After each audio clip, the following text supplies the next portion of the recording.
Hi, chào mọi người nha.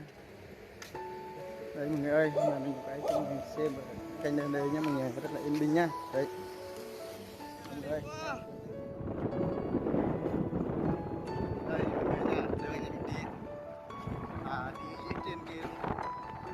Có thằng Mai trong kia luôn, nó nhập điện đấy. Đây cảnh ở đây rất là đẹp. Phải sơ sơ thôi nha. Cái dốc này này. Đấy.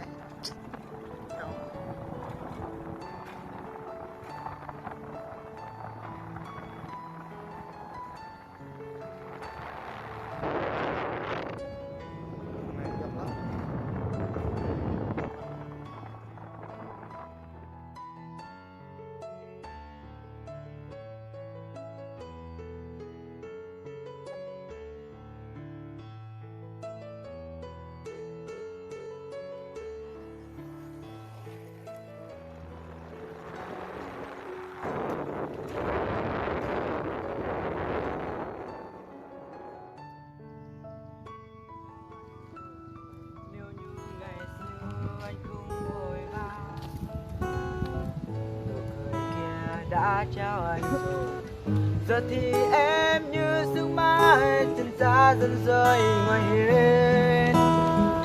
Vì lòng anh vương cho nắng nên ta cứ mãi xa nhau, rồi mắt chân đã mang mưa về. Em tan vào trong hương vỡ, rồi tình yêu chợt như phai nhòa. Làm sao để ta tìm lại bản tình ca ngày xưa của đôi mình? Anh vẫn hát khi vui. Cha đi da đi da, cha đi da đi da, cha đi da đi da, cha đi da đi da. Nếu như ngày xưa anh không mong đã trao anh rồi, nếu như ngày xưa anh không vội vã, nụ cười kia đã trao anh rồi. Giờ thì em như sương mai dần xa dần rơi ngoài hiên. Thật lòng anh vương cho nắng nên ta cứ mãi xa nhau, rồi vẫn chân đã mang mưa về.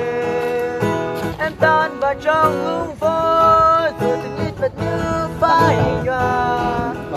Làm sao để ta tìm lại bản tình ca ngày xưa của đôi bên?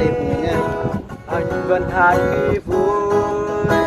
Cha đi da đi da, cha đi da đi da, cha đi da đi da.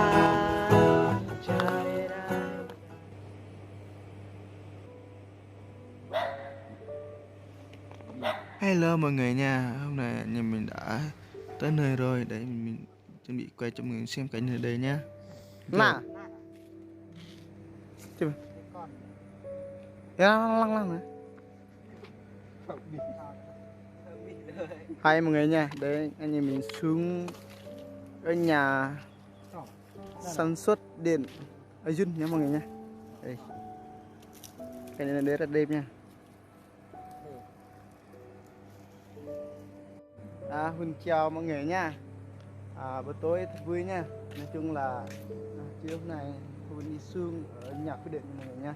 Đây không phá với Huỳnh can nha. Đây cho Huỳnh xem nha. Nhà máy quy định Dun mua rợ mọi người nha. Đây. Cảnh ở đây rất là bình yên nha.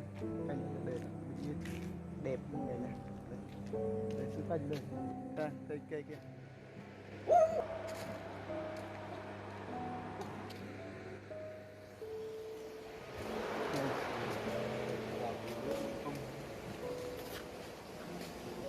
Đây là nước nhá.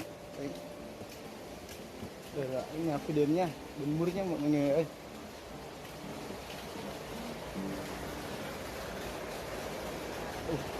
Đẹp hơn. Đây mọi người ơi, đây. Rất là đẹp luôn nha mọi người ơi, đây. Chào mọi người nhá, thấy mọi người ơi.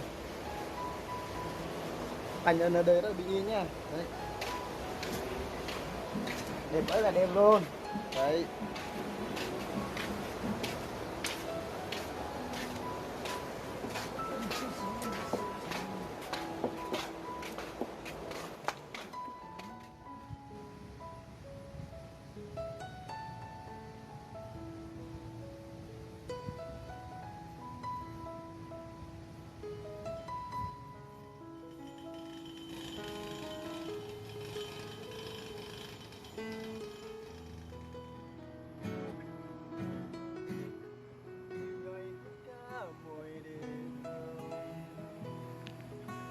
Và còn nghĩ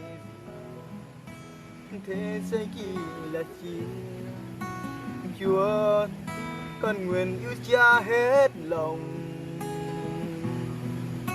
sẽ không bao giờ để mất ngày, sẽ không bao giờ xa rời ngày.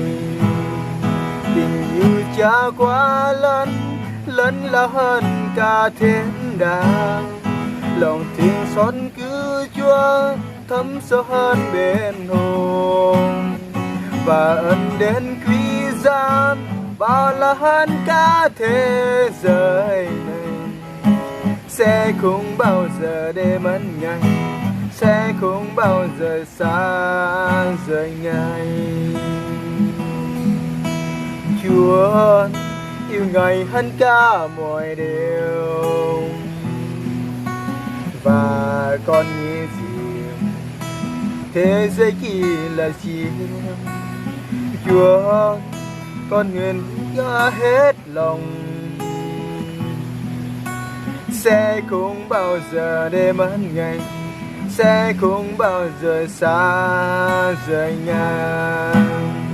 Tình yêu Cha quá lớn, lớn lao hơn cả thiên đàng.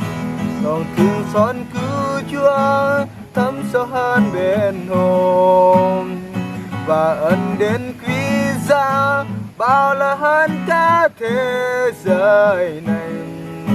Sẽ không bao giờ để mất ngày, sẽ không bao giờ xa rời ngày. Tình yêu Chúa quá lớn, lớn lao hơn cả thiên đàng. Lòng thương xót cứu Chúa thấm sâu hơn bên hồn, và ân đến quý giá bao la hơn cả thế giới này. Sẽ không bao giờ để mất ngày, sẽ không bao giờ xa rời Ngài. Sẽ không bao giờ để mất ngày, sẽ không bao giờ xa